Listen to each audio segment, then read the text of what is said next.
தோல்வி வந்தால் வாழ்க்கை முடிந்துவிடுமா? வணக்கம் நண்பர்களே. ஒரு கேள்வி. நீங்கள் வாழ்க்கையில் ஒரு முக்கியமான விஷயத்தில் தோல்வி அடைந்திருக்கிறீர்களா? எக்ஸாமில் தோல்வி, ஜாப் கிடைக்காதது, பிசினஸ் தோல்வி. அந்த நேரத்தில் மனசு என்ன சொல்கிறது தெரியுமா? என் வாழ்க்கை முடிந்துவிட்டது. ஆனால் உண்மையில் தோல்வி வாழ்க்கையின் முடிவு இல்லை. அதை உணர வைத்த ஒரு சிறிய ஜென் கதை உள்ளது. அந்த கதையை இப்போது பார்க்கலாம். ஒரு சிறிய கிராமத்தில் குமார் என்ற ஒரு மாணவன் இருந்தான். அவன் மிகவும் உழைத்தான். அவனுடைய கனவு ஒரு பெரிய காலேஜில் படிக்க வேண்டும். அதற்காக அவன் மாதங்கள் முழுவதும் படித்தான். ஆனால் எக்ஸாம் ரிசல்ட் வந்த நாள் அவனுடைய வாழ்க்கையில் ஒரு பெரிய அதிர்ச்சி. அவன் தோல்வி அடைந்திருந்தான். அந்த ரிசல்ட் பார்த்தவுடன் அவன் மனம் உடைந்தது. அவன் நினைத்தான், நான் மிகவும் உழைத்தேன், ஆனால் நான் தோல்வி அடைந்தேன். இப்போ என் வாழ்க்கை என்ன? அவன் மிகவும் கவலையில் அந்த கிராமத்திற்கு அருகிலிருந்த ஒரு புத்த மடத்திற்குச் சென்றான். அங்கே ஒரு வயதான சாமியார் அமைதியாக அமர்ந்திருந்தார். குமார் அவரிடம் சென்று கேட்டான், சாமியே, நான் மிகவும் உழைத்தேன், ஆனால் நான் எக்ஸாமில் தோல்வி அடைந்தேன். இப்போ என் வாழ்க்கை முடிந்து விட்டதா? சாமியார் அமைதியாக அவனை பார்த்தார். அவர் உடனே பதில் சொல்லவில்லை. அவர் சொன்னார், வா, என்னுடன் நடந்து வா. அவர்கள் மடத்திலிருந்து வெளியே வந்து ஒரு வயல்வெளிக்குச் சென்றார்கள். அங்கே ஒரு விவசாயி வயலில் விதை போட்டுக் கொண்டிருந்தான். சாமியார் குமாரிடம் கேட்டார், அந்த விவசாயி என்ன செய்கிறான்? குமார் சொன்னான், அவர் விதை போடுகிறார்.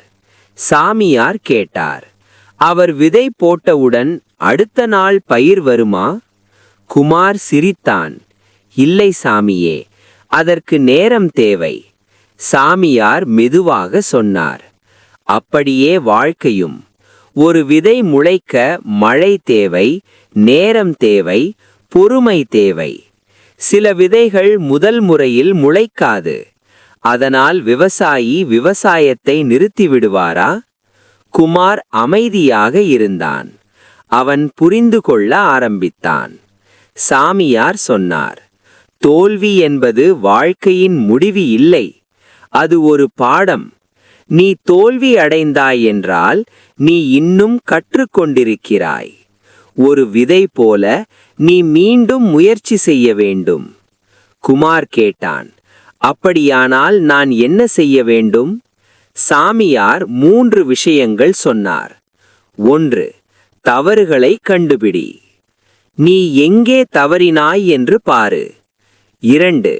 மீண்டும் முயற்சி செய். தோல்வி வந்தாலும் முயற்சி நிறுத்தாதே. 3. மனதை அமைதியாக வை. அதிகம் கவலைப்பட்டால் மனம் பலவீனமாகிவிடும். அந்த நாளிலிருந்து குமார் மனதை மாற்றிக்கொண்டான். அவன் தோல்வியை நினைத்து அழவில்லை. அவன் தனது தவறுகளை அமைதியாக சரி செய்தான். மீண்டும் படிக்க ஆரம்பித்தான். அடுத்த வருடம் அவன் எக்ஸாமில் வெற்றி பெற்றான். அவனுடைய கனவு நனவானது. அவன் மீண்டும் அந்த சாமியாரை சந்தித்தான். அவன் நன்றி கூறினான். சாமியார் சிரித்து சொன்னார், தோல்வி வாழ்க்கையின் முடிவு அல்ல, அது வெற்றிக்கான முதல் படி. நண்பர்களே, நீங்கள் வாழ்க்கையில் தோல்வி அடைந்திருந்தால் கவலைப்படாதீர்கள். விவசாயி போல மீண்டும் விதை போடுங்கள். ஒரு நாள் உங்கள் வாழ்க்கையிலும் வெற்றி முளைக்கும். அதுவரை train your mind every day. உங்கள் வாழ்க்கையை நீங்களே மாற்றுங்கள். மகிழ்ச்சியாக வாழுங்கள். நன்றி, வணக்கம்.